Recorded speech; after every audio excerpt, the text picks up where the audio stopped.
Let's go. So you did touch on something that I wanted, or I guess I had a few questions on watching one of your videos talking about spanking.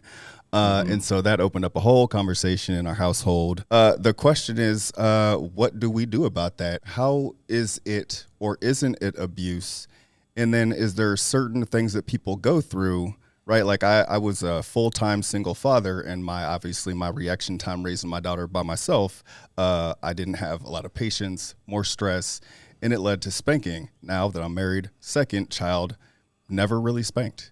And I feel really bad. I mean, everybody does it, but I feel that there's some cultural components in that when it comes to discipline and obedience. Yeah. You're gonna have to give me a second because I can feel my blood pressure rising, so I need to take a moment. Because there's so many assumptions latent in the question that you're asking. You're assuming so, and it's not your Yeah, fault. I'm just saying the questions themselves contain a lot of assumptions. right, And the thing that I have to do here is understand that you simply don't know. right, And if you knew what I knew, epistemological injustice, if you understood the damage, if everyone understood, if I could find a way to show everyone, I wish there was a machine that I could hook people up to and just show the marks that are left on your body physically. Like I wish they came up. So I'm gonna take a second and not respond and calm down because it's just very difficult for me to talk about this sure, because this is why I don't feel like any connection to the Black community. right, None. It's so difficult to talk about this for me, which is why whenever I have this issue in my practice, I refer it out right. because I can't. You have to know Really? what you can and cannot work with. Yeah. Yes, Well, Okay. and and if so, go ahead. I was just gonna say it is something. So like being black, living in Louisiana, I've seen mothers like whoop on their kids in public, and to me that was a bridge too far. And then it makes me think about myself, and like I Mhm. don't put my hands on my kids, but we do it so often. I'm like it's something that consciously, as you grow up, I'm like I don't want to do that. I want to be a better Right. person, right? You got to be And able to number one, communicate like, better. so I think we start with the idea that it's not your fault. And I heard you say that you feel bad, but like I want to make that clear. Like it's not your fault. We live in a racist, white supremacist, capitalistic society, patriarchal society that gives rise to conditions where traumatic things happen. I've heard Dr. Yamante Cooper. If you've never heard of this man, go look him up. He does amazing things. He spoke at my conference. He talked about some of the issues that Black men go through, some of the anti-Black misandry that exists. It was amazing. I really enjoyed it. So let's start there. Yeah, We do these things because we exist in a society. And that society is unfair. It is oppressive. There are so many injustices. And if you are a single father where you've been dealing with bullshit, can I cuss on here? yeah, Yeah, Yeah. absolutely. Where you've been dealing with bullshit all day, and then you got to come home and deal with a child that just wants everything that they want right in the moment, and they don't have no patience for your impatience, and it's none of it. I can understand why people spank their kids. It's the fastest, quickest, shortcut parenting tool in the world, and it works every single time. Mm. But the way that it works is the problem. Because every time you hit your child, you are severing the relationship between you and them every single time. Yep. Every single time. And the issue is that the child has to make a decision. They have to make a decision. Children intrinsically know, and you intrinsically know that it's not okay to hit people. We all Right. know this. We don't need to pretend like it's not true. That's why we have to call it something different so we don't have to deal with the fact of what we're doing. We say spanking, we say whooping, you don't say hitting. Yeah. And that's what it is. There's no way to do what you were talking about without hitting. So we already starting off by violating people's physical boundaries. We're already there. Yeah. Right. And so I want to start with that it is okay. It is not your fault. We understand why it happens. It is a holdover from slavery. It is a shortcut parenting tool. It is because of the situations that we're in. It takes a village to raise kids. I feel like I've acknowledged that. I feel like I've said enough about that. I feel like I've shown very clearly that I understand that it's not just Black people just want to beat their kids. I think I've Right. made it clear that I understand the situations that you get into that cause that. I think I've really explained that, and I don't think I have to do that anymore. So now I'm going to move to the next part. Right. The next part is that the situational therapist, the reason that I act like that is because there are some people who will listen to what I just said and not have any more questions and be like, well, I don't think it's abuse. I don't think I'm doing anything. I don't think it's me. You're not talking to me. And it really is a lot of religion tied into it too, specifically the Kojic Church and Pentecostalism and Black families specifically, that there's a lot of it's okay to hit your kids. So when you say, is it abusive? Is it not abusive? You either understand that it's abuse or you don't. I think that You can is do it out you can do it out of love. You can do it out of whatever you think it is, but you either understand it or you don't. And that's the way that I have to look at it when I'm in these spaces so that I don't go from zero to the situational therapist. I can't be mad at you for something that you don't know, but it is frustrating when you don't want to know. right. That's really frustrating when people don't want to know. You might have to wrap me back around to the No, point no, because no. I'll go off Well, on this for a minute. no, it's great because it's something that. So I haven't done it in years, right? Like it's Yeah, not yeah, something, yeah. but it is something that it forced me to go back and think to why I did in the first place. All right, How? let me jump in because I Yeah, have younger Okay. kids and I have true. spanked my kids more recently than you. Mm, You know, so my kids are 5 and now 4, about to be 6 and 4. And when, you know, when they were, you know, maybe like 3-ish, um, you know, I rationalized that popping them was okay. Popping them on the booty, right? This is, and to your point, this is me. I'm not hitting them. I'm just popping them just to get their attention, just to nip it in the bud at this moment because I don't want to yell or, you know, they can't understand or whatever. So this is the only language they understand. So this is, you know, so I'm very aware, right? Which I don't do any longer. And, you know, I had to understand that, yes, this is how I was raised. And I feared it, right? But it was a fear factor, right? Some people lead by fear. And I think that's how, you know, part of my upbringing was, but I don't want to be like that. I want to lead, but I don't want to lead with love. I want to lead with teamwork. I want to lead with working together and family. And so I made that transition a few years ago. And, you know, you can still feel, because it's ingrained in me, I can still feel like, boy, if you don't, like one more time, and it's like, all right, what's the ultimatum? You know, as a parent, like you really can't. Like, all right, you could take something from them, but they still gonna go do something else, or you can pop them or whoop them, but you know, it doesn't work. So Like you said, it severs the relationship, and it builds fear, it builds distrust. And what I saw was that when I did it in the moment, it did not make the situation better. And I thought I would feel better letting that out. It does not make me feel better. It makes me feel worse.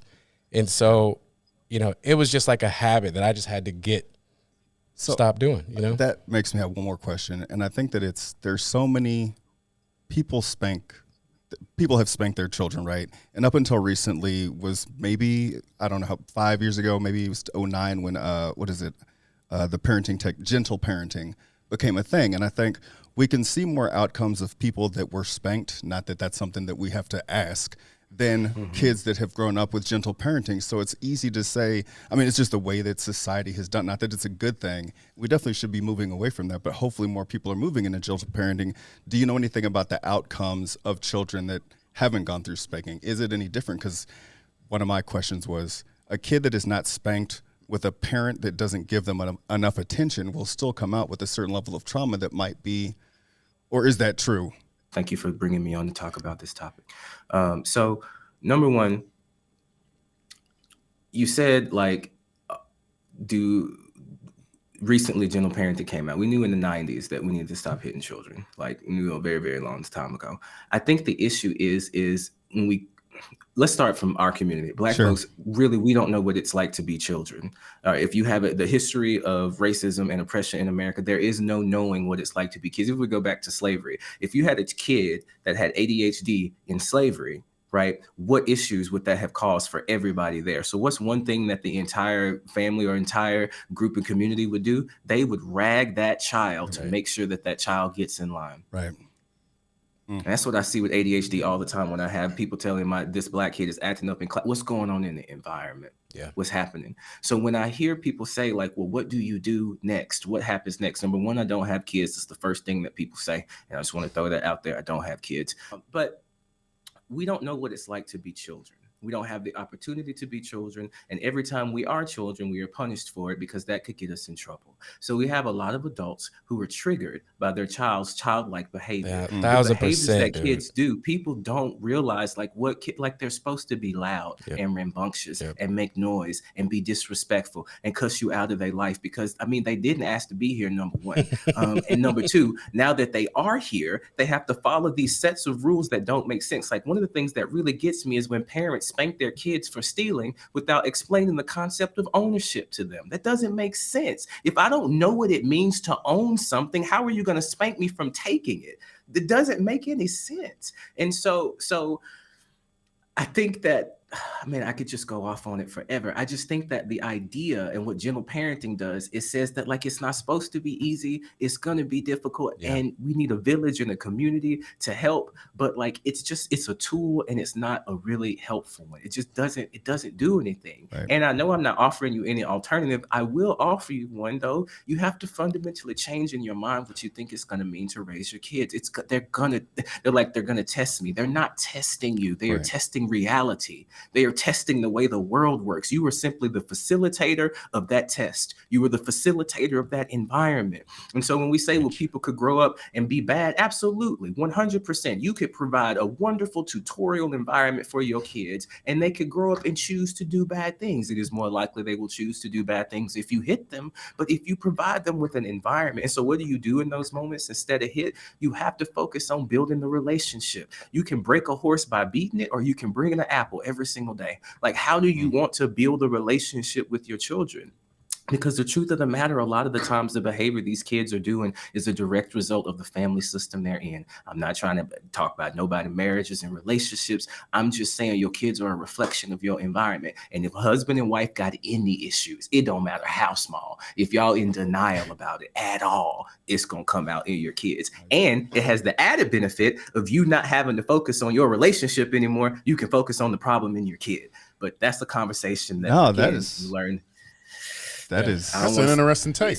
Yeah, I mean, it's a true take. Yeah. It's triangulation is the name of it. It's called triangulation. When you're in a relationship with two people, it's real difficult to keep that stable, kind of like having a stool with two legs. It's going to be unstable, but you put that third stool in there. Now, all of a sudden, we don't like each other, but you know what we really don't like? The fact that this kid is a problem. So we'll just save our relationship stuff till later, because that's not the problem here. The issue is not our relationship. It's our child's ADHD. It's our child's BPD. It's our child's this. And that's the one thing that's why whenever you have kids and they send them to psychiatric units, they get better. And then when the family visits, they get worse. And then when they go back home, they get worse because the problem didn't go get treated. Anyway. Or there's, you have the relationship itself and the kid goes off and branches off and is not part of that triangulation on a constant basis and the relationship falls apart. Preach it. Preach it. Preach it. Man, that is. Preach it. I don't know, man. I love everything about this conversation because I'm like, it is something that I'm like, it's so much better, right? Like the result or the end goal for better child outcomes is really just communicating with your kid. The hard thing to do is figure out how to connect with them, right? And that happens at all different stages. So I'm like, if you can better connect, you can better be patient with what it is you're actually mad at or what you're trying to get your kid to stop to do. If that's a conversation instead of just a reaction with no words. Yeah, I get it. Right. So this whole gentle parenting thing, right? I just, I'm a newer parent and so gentle parenting is new. I feel like it's taken off with social media and I'm gonna be honest, it pisses me off a lot of the time. I'm seeing all these white moms on TikTok, Instagram, Reel, whatever. My wife's sending me all of them and I'm sending them to her and like, I believe in the approach, right? But the practicing of it is hard as fuck. Oh, how you have a conversation with a 3-year-old, Herm? It's impossible. But you got to go through it. You got to go through it. You got to keep doing it and keep doing it and keep doing it until you break through and you find some common ground, right? And that's what I had to do. That's why it took me a while to evolve as a father and to, kind of shake the toxicity. But when I see all this content and everybody keeps sending me this and this is how you do this and this is how you do it, the toxic in me wants to reject it.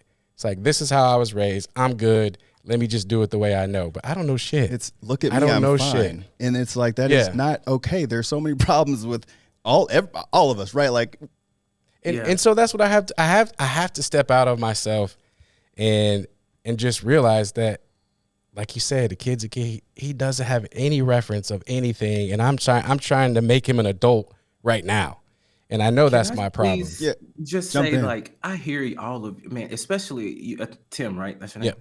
Because I be forgetting people's names. Y'all, like, you don't have to be so upset with yourself about what you did when you didn't know. You didn't know. You had no idea. And so I bet it is frustrating to have people constantly sending you stuff telling you this is what, because I remember getting so many spankings as a child because I should have known better.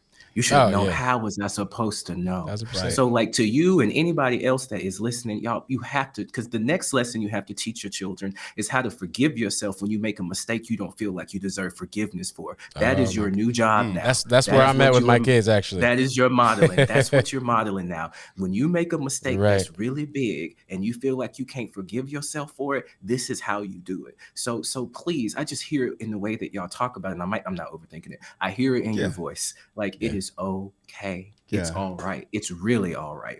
And I think one of the things is, whenever parents say, do you have kids? I think what they really mean sometimes is, and I just know you can't say this out loud, so let me say this on behalf of someone who might not feel like saying it. Sometimes you really regret having them. I really wish I could just sit around and do what I want today. I really wish that I didn't have to go in there and show you love. And that's okay. A lot of people can't say that. I'll say it for you. I couldn't imagine what it was like. Last night, I woke up at 3:30 in the morning and put in half a frozen pizza and watched anime just because I could. Just because I could. I can wake up at 2 o'clock in the morning and go run to the beach if I want to right now, just because I can. And that's a privilege when you don't have kids, you know? And so I just think that there's a lot of things that go into it. And once you know, you know. And that's part of the reason I've kind of pulled back just a little bit from the way in which I used to be about this, because you can't yell at people about this either. Like, whenever I'm sitting down having one-on-one conversations with individuals about it, man, I know what it's like to make a mistake that you feel like you can never come back from. And I don't want nobody holding that guilt. So step one, please forgive yourself. It is okay. It is okay. It is okay. It's all right. It is not your fault. Still working on your fault.